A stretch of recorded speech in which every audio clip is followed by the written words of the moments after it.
सभी भक्तों को राधे राधे। क्या हमारे भाग्य में जो जो लिखा होता है वो हमें मिलता है? श्रीमद् भागवत गीता में भगवान श्री कृष्ण कहते हैं कि हे अर्जुन, मनुष्य का भाग उसके अतीत के कर्म का ही फल है।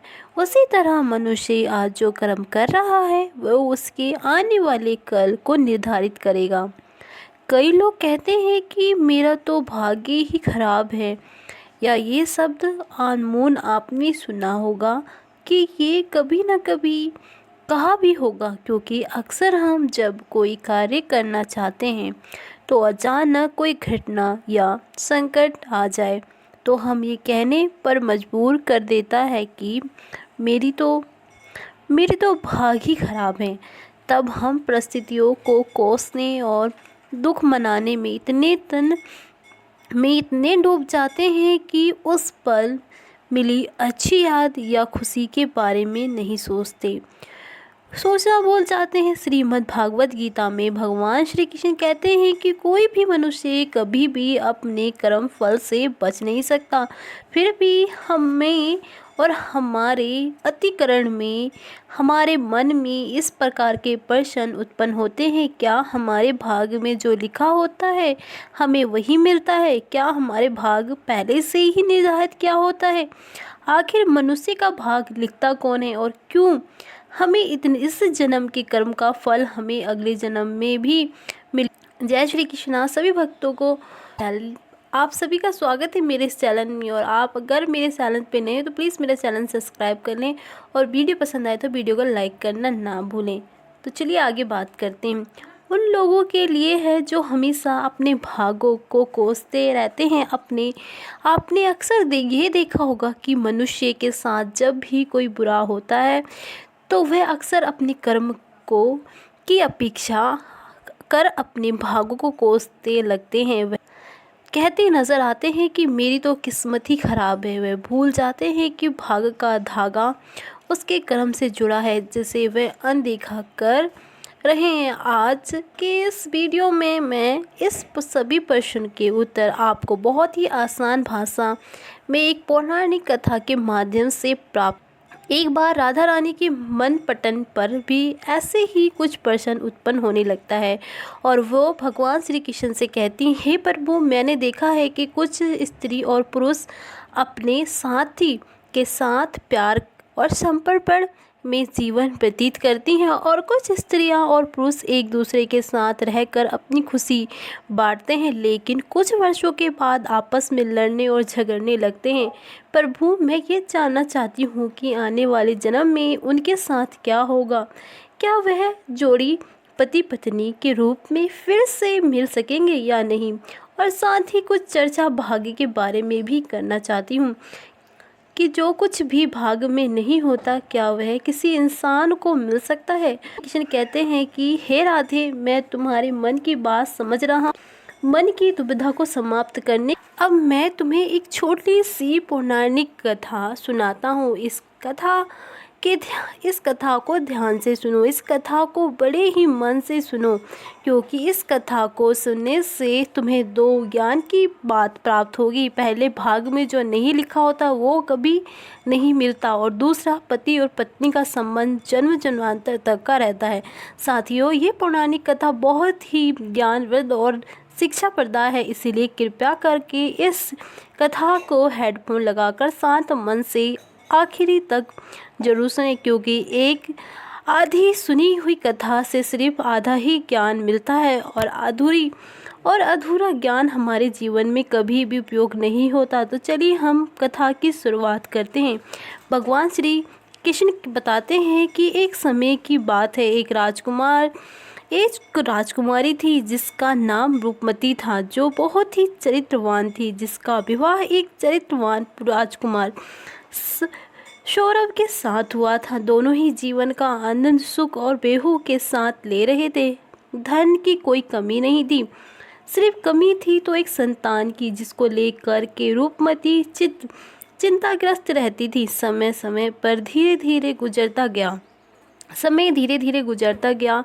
एक दिन रूपमती की तबीयत अचानक बहुत खराब हो गई। फिर वह राजकुमार सौरभ से बोली प्रीतमा, मैंने आपकी हर बात मानी है, मैंने आपकी बहुत सेवा भी की है और पूजा भी की है, मगर मैं आपकी एक इच्छा को पूरा नहीं कर सकती और वह एक संतान को जन्म देने की खुशी। मुझे आभास हो रहा है कि मेरे जीवन कुछ ही पल में समाप्त होने वाला है। आप मेरे बारे में सोचकर परेशान मत रहना और ना ही मेरे ना होने के बाद मेरी यादों के सहारे आप अपना जीवन जीना। मैं आपको वचन देती हूँ कि अगर अगले जन्म में फिर से आपकी पत्नी बनूंगी तब मैं आपको संतान सुख की इच्छा अवश्य पूरी करूंगी। और फिर इतना कह कर के उस रूपमती की मृत्यु हो जाती है। फिर कुछ समय के पश्चात एक दिन सौरभ इस शरीर को त्याग देता है। फिर वह राजकुमार सौरभ एक ऐसा राजा के यहाँ जन्म लेता है जिनकी 100 रानियाँ थी और 100 रानियों के बीच में वह अकेला ही पुत्र था। उधर वह भी राजकुमारी रूपमती भी एक ऐसे ही राजा के घर में जन्म लेती है जहाँ पर उनकी 100 रानियाँ थी और वो सब रानियों के बीच में वह भी केवल एक ही पुत्री थी। जिस राजा के पुत्र थे उस राजा के पास एक बहुत ही बुद्धिमान और वफादार तोता था। राजा उसे बहुत सारे मामले में सलाह लिया करता था और उसकी सलाह वह मानते भी थे। बड़ी मुश्किल समस्या में राजा तोता की सलाह लेता था। एक दिन राजा उस तोते के पास गया और तोते से कहा, तोता, मैं तुम्हें एक बहुत बड़ी जिम्मेदारी सौंप रहा हूँ जो तुम्हें पूरी करनी है। तो तोता ने कहा, बोलिए महाराज, मैं आपके लिए कुछ भी कर सकता हूँ। राजा ने कहा, तोता, तुम तो जानते हो एक बेटा है और मैं अपने बेटे के लिए बहू चाहता हूँ, वह भी तुमको पता है। तुम मेरे पुत्र के लिए ढूंढकर वैसी ही बहू लाना। राजा ने उस तोते को कहा, अपने मन की सारी बात बता दी। फिर राजा की बात सुनकर के वह तोता राजा से कहता है कि महाराज, आप अपने पुत्र के लिए जिस तरह की राजकुमारी चाहते हैं, जैसे गुण उसमें होनी चाहिए, वो सब आप एक कागज़ पर लिखे वह पर्चा मेरे पैर पर बांध दीजिए और फिर आगे का काम आप मुझ पर छोड़ दीजिए। मैं वैसी ही राजकुमारी तलाश करके लाऊंगा जैसी राजकुमारी आप चाहते हैं। श्री कृष्ण बताते हैं कि हे राधे, इस प्रकार तोते की बात सुनकर राजा ने एक पर्चे पर अपनी पसंदीदा राजकुमारी के बारे में लिखा कि वह अपने पुत्र के लिए कैसी राजकुमारी चाहते हैं और उस पर्चे को राजकुमार के चित्र के साथ तोते के पैर पर बांध देते हैं। अब तोता उड़कर एक पड़ोसी राज्य में पहुंचता है। वहां पर बहुत तेज बारिश हो रही होती है, इसलिए उसने एक जंगल में आश्रय लिया। वहां उसको एक पुराना खोखला पेड़ दिखाई दिया। उसने सोचा कि यह स्थान उसके आराम के लिए बहुत ही उपयुक्त रहेगा। जैसे ही तोते ने उसी खोखले पेड़ में जाने के बारे में विचार किया, वहां से एक आवाज़ आई, तुम अंदर नहीं जा सकते, तुम अंदर गए तो अंधे हो जाओगे। फिर तोता इस डरावनी बात को सुनकर खोखले के पेड़ में नहीं जाता। वहाँ पर एक झूला जिसका एक तार टूटा हुआ था, वहाँ जाकर बैठ गया और वर्षा थमने का इंतज़ार करने लगा। वर्षा बंद होने के बाद उसी जगह पर एक मैना निकली और आकर के तोते के पास बैठ गई। फिर दोनों बहुत देर तक बात करते रहे। इस बीच तोते ने मैना को सारी बात बताई कि वो कहाँ जा रहा है। फिर तोते की बात सुनकर के मैना कहने लगी, आज की हमारी यह मुलाकात बहुत ही अच्छी रही है। और फिर वह तोते से कहती है कि आप अपने स्वामी के प्रति जितने वफादार हैं, मैं भी अपने स्वामी के प्रति उतने ही वफादार हूँ। आप अपने राज्य के बेटे के लिए एक ऐसी राजकुमारी की तलाश कर रहे हैं जिसके अंदर वह सभी गुण हों, तो मैं भी अपने राजा की बेटी यानी कि राजकुमारी के लिए एक ऐसे ही राजकुमार की तलाश कर रही हूँ जिसके अंदर सारे गुण हों। फिर वह तोता कहने लगा कि हमारे राजा का कहना है कि हमें ऐसे घर की राजकुमारी लाएंगे जिस राजा की 1000 रानी होनी चाहिए, क्योंकि हमारे राजा को भी एक 100 रानियां हैं। तो तोते की बात सुनकर मैना कहती है अब हमें आपकी बात सुनकर मैना कहती है अब हम आपकी बात समझ गए, क्योंकि आपके राजा के पास भी 100 रानियां हैं और हमारे राजा के पास भी 100 रानियां हैं। आपके राजा के पास केवल एक राजकुमार है और हमारे राजा के पास केवल एक राजकुमारी है। आपके राजा के पास राजा का एक राजकुमार भी 100 गुण संपन्न है और हमारे राजा की राजकुमारी भी 100 गुण संपन्न है। मैना ने तोते को अपनी मन की बात बताई और वहाँ पर तोते ने राजकुमारी की पसंद की बात सुनी और फिर वो तोता और मैना राजकुमारी के परदेश में आ गए, क्योंकि तोता मन में ये सोच रहा था कि मेरे स्वामी का सपना पूरा हो जाएगा, उनकी इच्छा पूरी हो जाएगी। वो जैसे राजकुमारी चाहते थे वैसी ही राजकुमारी आज मुझे मिल गई। इस प्रकार जब तोता और मैना उड़ते हुए राजकुमारी के महल पहुँचे तो महल के एक नौकर ने उनको देखा तो उसने राजा को जाकर बताया कि महाराज आपने मैना को जिस कार्य के लिए भेजा है उसने आपके साथ बहुत बड़ा विश्वासघात किया है। वह राजकुमार की तलाश में कहीं पर भी नहीं गई है, तो एक तोते के साथ घूम रही है। मैना तोते के साथ घूमती हुई उसने अपनी आंखों से देखा है और आपकी बात को वह पूरी तरह भूल गई है। आपकी आज्ञा का उसने उल्लंघन किया है। इस प्रकार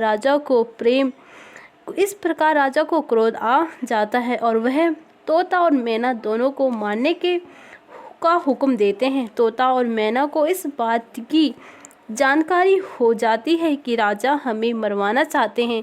ये बात तोता और मैना को समझ में आ गई और फिर मैना ने तोते से कहा कि हमारी जान इस समय बहुत खतरे में है, हमें जल्दी से जल्दी इस स्थान से दूसरे स्थान पर भाग जाना चाहिए। इससे पहले कि राजा हमें मार दे हमें यहाँ से भाग जाना चाहिए और हमें जल्दी से जल्दी स्थान को छोड़ देना चाहिए, वरना हम दोनों बिना बात के मारे जाएंगे। इसके बाद तोता और मैना ने सोचा कि वो इस स्थान से दूर जाने वाले हैं। वो उड़कर बहुत दूर चले गए और राजा के सिपाही बहुत दूर तक उन्हें खोजते रहे पर वो नहीं मिले। फिर सैनिक वहाँ से वापस आ गए क्योंकि उन्हें लगा कि तोता और मैना कहीं दूर भाग गए होंगे। उधर तोता और मैना ने कुछ दिनों तक इंतज़ार किया ताकि लोग उनकी बात को भूल जाएं।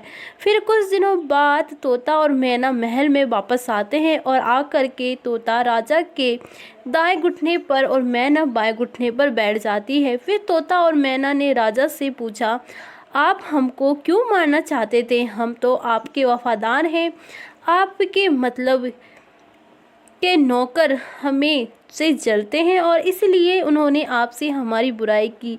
हम दोनों तोता और मैना बड़े शान वाले हैं, उन राजाओं के नौकर हैं जो बुद्धिमान भी हैं और दयालु भी हैं। हमने आपके साथ हमेशा वफादारी की है। तो तोता और मैना अपने मन की बात बताते और कहते हैं, राजा के यहाँ 100 रानियाँ, उनमें से एक के केवल एक बेटा है और दूसरे राजा की केवल एक बेटी है, जबकि वो राजा कभी भी एक दूसरे को नहीं मिल थे। एक राजा को एक ऐसी बहू चाहिए थी कि जो दूसरे राजा की बेटी जैसी हो और दूसरे राजा को एक ऐसे ही दामाद चाहिए था जैसे दूसरे राजा का बेटा है। महाराज, हम आपके दोनों दरबार के नौकर हैं। हम भगवान की कृपा से आपके राज्य के बाहर एक जंगल में मिले थे और अब हम आपके पास इस अच्छी खबर के साथ आए हैं। तो तोता और मैना ने राजा को समझाया और अपने मनोबल से राजा को खुश किया। तभी तोता ने राजा की ओर अपने पैर बढ़ाए। जिस प्रकार एक पर्चा था जिसमें राजकुमार की पसंदी लेख थी। राजा ने पर्चा उठाया और बहुत खुश हुआ। पहले तो उन्हें तोता और मैना पर विश्वास नहीं था, फिर दोनों की बात को एक साथ सुनकर और तोता को पर्चा देकर राजा को तोता और मैना पर विश्वास हो गया। फिर राजा ने तोते के पैर से राजकुमार की तस्वीर निकाली और अपनी रानी के पास भिजवा दी और कहा कि तस्वीर देखकर बताइए कि राजकुमारी के लिए राजकुमार कैसा है, क्या सभी रानी राजकुमार को पसंद करती हैं या कुछ नहीं। कुछ दिन बीत गए पर तस्वीर वापस नहीं आई। राजकुमारी को वो तस्वीर बहुत ही पसंद आई और फिर वह राजकुमारी उस राजा की तस्वीर को अपने हाथ में लिए रखती थी। खैर कुछ दिनों के बाद में रानी की तरफ से जवाब आया कि राजकुमार सबको पसंद है, अब उनकी शादी जल्द ही हो जानी चाहिए, क्योंकि राजकुमारी ने तो राजकुमार को देखे बिना ही तस्वीर से ही पसंद कर लिया था। राजा ने तोते से कहा कि तुम अपने राजा के पास ये संदेश पहुंचा दो कि हमारी राजकुमारी ने राजकुमार को पसंद कर लिया है और हम चाहते हैं कि वे 4 महीने के भीतर विवाह के लिए आ जाए। तोते ने अद्भुत आदर के साथ राजा को प्रणाम किया और फिर अपना संदेश देश की ओर उड़ गए। जब वह अपने राज्य में पहुंचे तो तोता ने राजा को अपनी यात्रा की सारी कहानी बताई। राजा खुशी सुने और मन ही मन सोचने लगे कि आज मेरा सपना पूरा हो जाएगा। उसने राजकुमारी को अपने बेटे के लिए पा लिया। इसके बाद राजा ने तुरंत इस शानदार मौके को शानदार तरीके से मनाने के लिए आदेश दिया। राजकुमार के लिए राजा ने सब स्वीकृत और विशेष कपड़े बनवाए, घोड़े के शानदार आसन बनवाया और सिपाहियों के लिए नए विशेष आभूषण बनवाए गए। बहुत तरह तरह के भेंट जैसे अनमोल हीरे जवाहरात, बढ़िया कपड़े, मुश्किल से मिलने वाले फल, कीमती मसाले, बढ़िया किस्म के इत्र आदि इकट्ठा किए गए। हर चीज़ को याद करके राजा ने इकट्ठा किया। महीने जल्द ही गुजर गए। इतनी तैयारी में सारा समय कब निकल गया पता ही नहीं चला।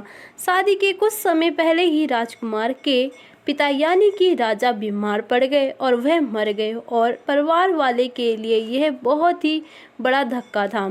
राजकुमारी को अपने विवाह टालना पड़ा, क्योंकि ऐसे समय पर शादी के लिए राजकुमार का जाना उसे अपने पिता का अपमान करना जैसे ही है। राजकुमार के पिता की मौत के शोक का समय बीता। उसके बाद राजकुमार तोता के साथ राजकुमारी के विवाह करने के लिए निकल पड़े। राजकुमारी का राज्य कोई राज्य से दूर नहीं था, इसलिए राजकुमार तोते के साथ में वहाँ बहुत जल्दी पहुँच गए और फिर राजकुमार ने अपने डेरा राजकुमारी के महल के पास वाले बगीचे में ही डाल लिया। अगर राजकुमार उस बगीचे में ना गए होते तो अच्छा ही होता, क्योंकि वहाँ उसका तोता मारा गया। उस बगीचे की माली ने उस तोते को मार डाला, क्योंकि वो तोता खजूर के पेड़ पर बैठकर खजूर तोड़ रहा था।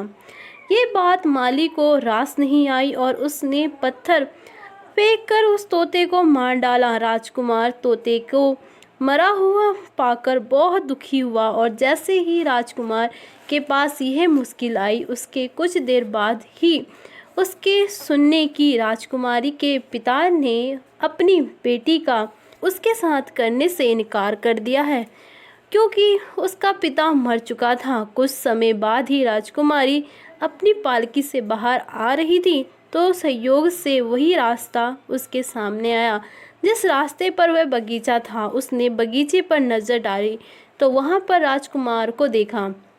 फिर राजकुमारी उस राजकुमार को पहचान गई, क्योंकि उसकी तस्वीर अभी भी उसके पास में ही थी। राजकुमारी ने उस समय तो कुछ भी नहीं कहा, अपनी पालकी ढोकने वाले को कहकर वापस चलने के लिए कहा, क्योंकि राजकुमारी को अपने प्रेम मिल गया था। उस समय सब कुछ बहुत अच्छा लगने लगा। शाम को खाने का समय राजकुमारी ने अपने खाने में से आधा खाना खाया और आधा बचा हुआ खाना राजकुमार की तस्वीर के साथ राजकुमार को भिजवा दिया।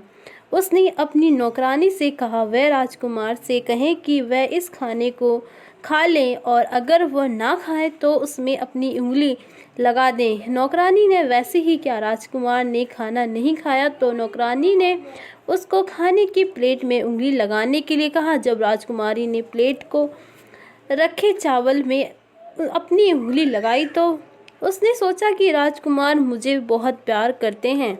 ऐसा सोचकर उसने अपने हाथ में चावल लिए और एक पत्र राजकुमारी के लिए लिखकर उस नौकरानी के द्वारा भिजवा दिया।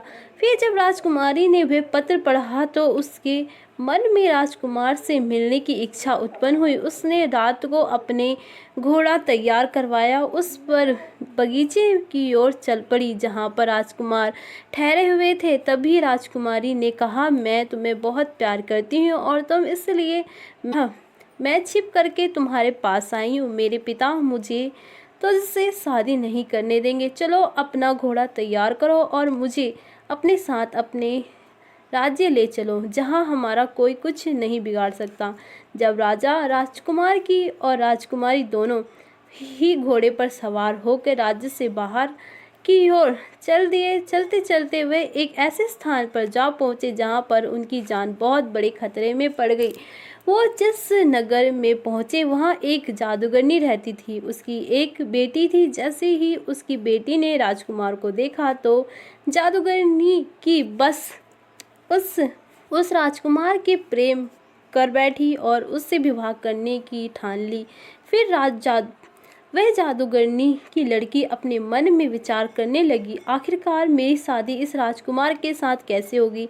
फिर उसने एक तरीका सोचा और अपनी माँ जादूगरनी से राजकुमार और राजकुमारी को अपने घर पर खाने के लिए बुलवाने और फिर अपनी बेटी की बात मानकर उस जादूगरनी ने राजकुमार और राजकुमारी को अपने घर पर खाने के लिए बुलाया। जब राजकुमार और राजकुमारी उस जादूगरनी के घर खाना खाने गए तो जादूगरनी ने राजकुमार को एक कमरे में बुलाया और उसके गले में एक ऐसा फंदा डाला। जब फंदा उसके गले में डाला गया तो वह राजकुमार, जो पहले एक इंसान था, अब एक भैंसा के रूप में बदल गया। और फिर दूसरे दरवाजे से जादूगरनी ने उस भैंसे को घर से बाहर ले जाकर एक सुरक्षित स्थान पर बांध दिया। अब राजकुमारी खाने के बाद अपने राजकुमार को खोजने लगी। वह भैंसा बन चुका था। वह उस कैसे ढूंढती। जादूगरनी ने पूरी तरह से राजकुमार को अपने बस में कर लिया था। पूरे दिन वह भैंसा जादूगरनी की बेटी के पीछे पीछे घूमता रहता। जादूगरनी की बेटी जहाँ भी जाती वहाँ भैंसा भी उसके पीछे ही जाता।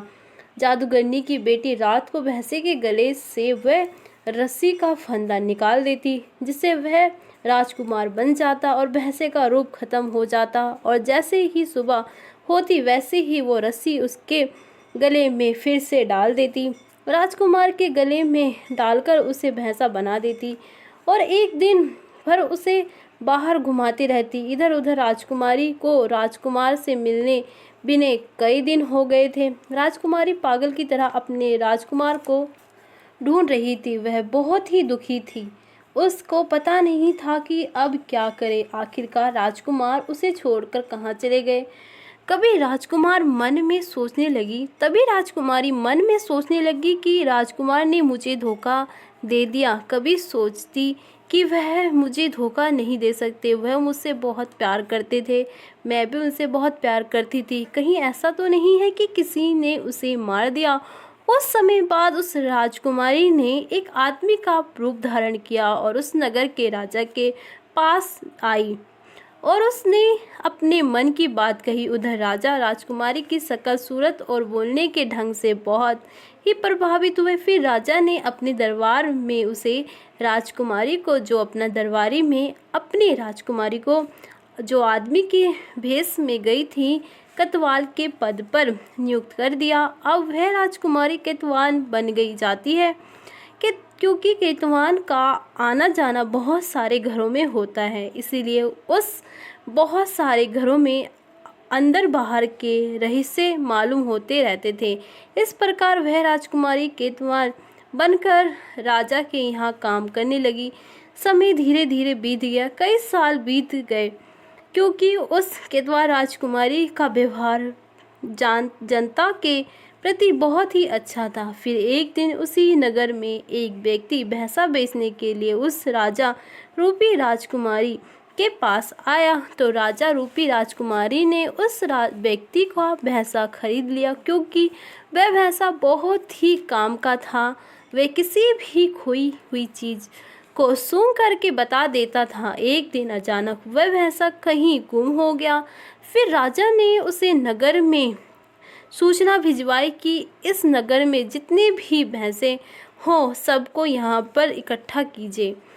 उधर ये सूचना जादूगरनी के पास भी पहुंची। अब नगर के सभी भैंसा राजा के सामने एकत्रित किए गए, मगर उस जादूगरनी ने अपना भैंसा, जो कि एक राजकुमार था, उस राजा के दरबार में नहीं भेजा। फिर जब सैनिकों ने राजा की रूपी राजकुमारी को जादूगरनी द्वारा अपने भैंसा नहीं भिजवाने की बात बताई तो राजा रूपी राजकुमारी एकदम से भड़क गई और उसने जादूगरनी सहित उस भैंसे को जबरदस्ती बुलाया। उधर जैसे ही सैनिकों ने उस भैंसे के गले में पड़ा हुआ रस्सा को जोर से खींचा, वैसे ही वो रस्सी उस भैंसे के गर्दन से निकल गई और उस रस्सी के गर्दन से निकलते ही वह भैंसा जो था राजकुमार के रूप में परिवर्तन हो गया। इस प्रकार वह राजकुमारी तुरंत उस राजकुमार से मिलने उस जादूगरनी बुढ़िया और उसकी बेटी को पकड़ लिया गया। तब राजकुमारी ने सभी नगरवासी से कहा कि उसे अपने राजकुमार से मिलने के लिए एक आदमी के रूप में रहना पड़ा। एक औरत हूँ, इसीलिए आज से आप सभी हमारे राजकुमार को अपना राजा और हमें अपनी रानी मानिए। नगरवासी खुशी होकर उस राजकुमारी को रानी और उस राजकुमार को अपना राजा बनाने के लिए सहमत हुए। अब उस राजकुमार को राजा बनने का मौका मिल गया और राजकुमारी को रानी बनने का सौभाग्य प्राप्त हुआ, जबकि उस जादूगरनी बुढ़िया को सूली पर चढ़ा दिया गया और उसकी बेटी को हमेशा के लिए कैद में डाल दिया गया।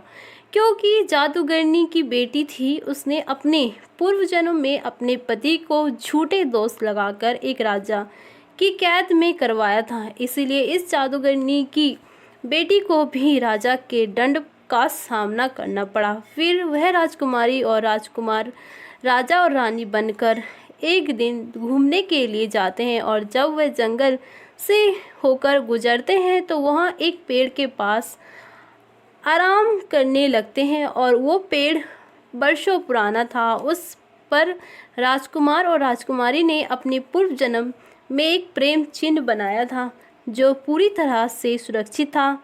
उस राजकुमार और राजकुमारी की नज़र जैसे ही उस प्रेम चिन्ह पर पड़ी तो एकदम से दोनों की अपनी पुरानी जीवन की सारी बातें याद आ गई। पुराने जीवन की, पुराने जन्म की सारी बात याद आ जाती है।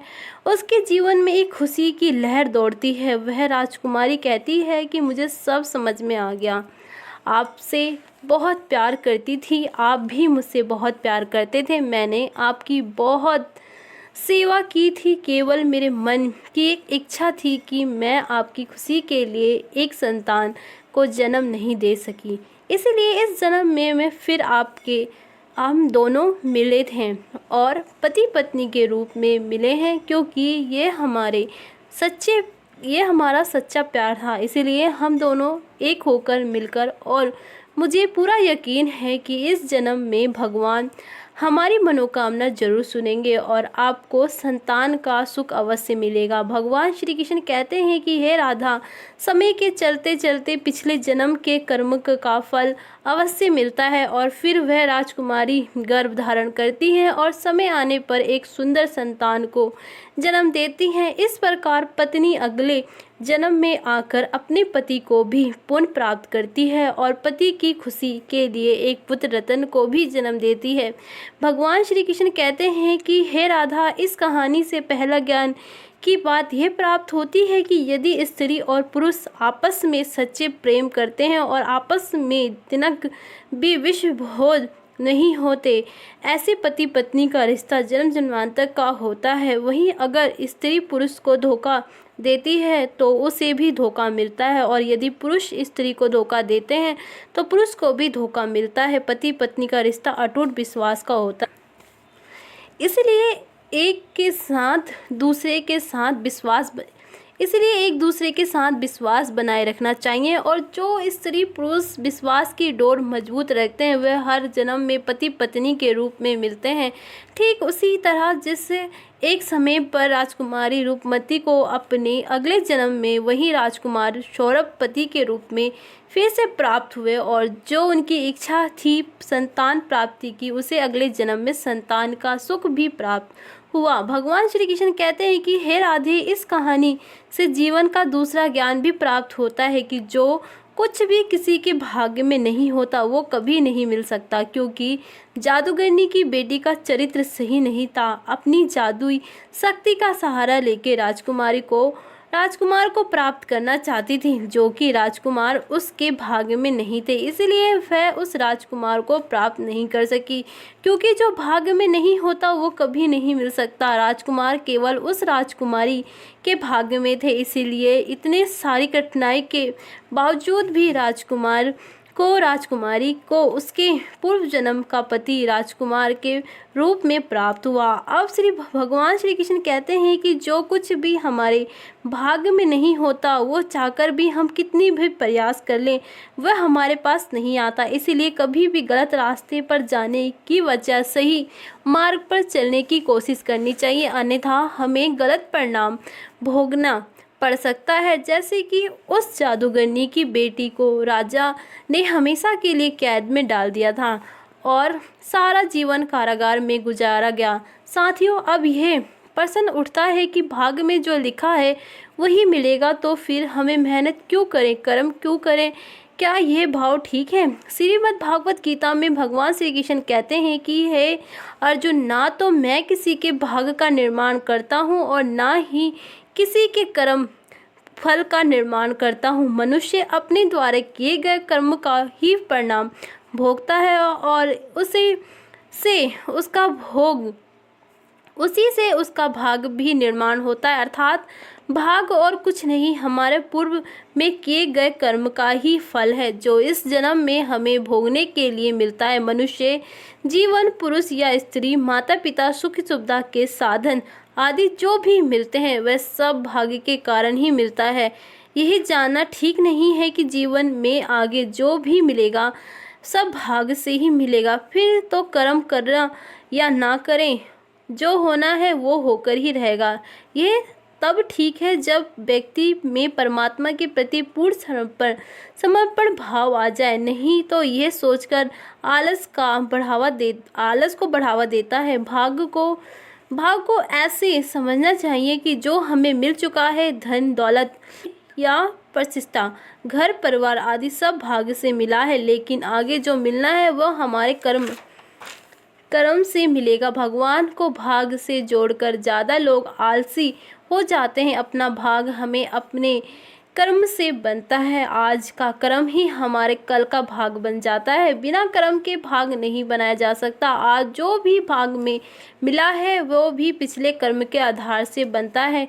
इसलिए हमें हमेशा अपने कर्म अच्छे रखने चाहिए ताकि हमें इसका फल भी अच्छा ही मिले। व्यक्ति कर्म के क्षण हो जाने पर भाग भी नष्ट हो जाता है। जिस मनुष्य का अपना कर्म अटल विश्वास होता है, जो मनुष्य अपने कर्म पर सदा डटा रहता है, केवल वही मनुष्य जीवन में सफल होता है। भगवान श्री कृष्ण ने इस पर संदेश दिया है कि अगर आप अपने कर्मों की गुणवत्ता में किसी भी प्रकार का समझौता करते हैं तो आप उससे मिलने वाले फल अथवा परिणाम से भी समझौता कर रहे हैं। आज जो भी या जैसा भी आपकी किस्मत है वो आपकी सचित कर्म का परिणाम है। साथियों, अगर आपको ये वीडियो थोड़ी सी भी पसंद आई हो तो वीडियो को लाइक ज़रूर कर दें और अगर आप मेरे चैनल पर नए हैं तो प्लीज़ मेरा चैनल सब्सक्राइब करके और भी मोटिवेशन वीडियोस में जुड़े रहने के लिए इस चैनल को सब्सक्राइब करें। सभी भक्तों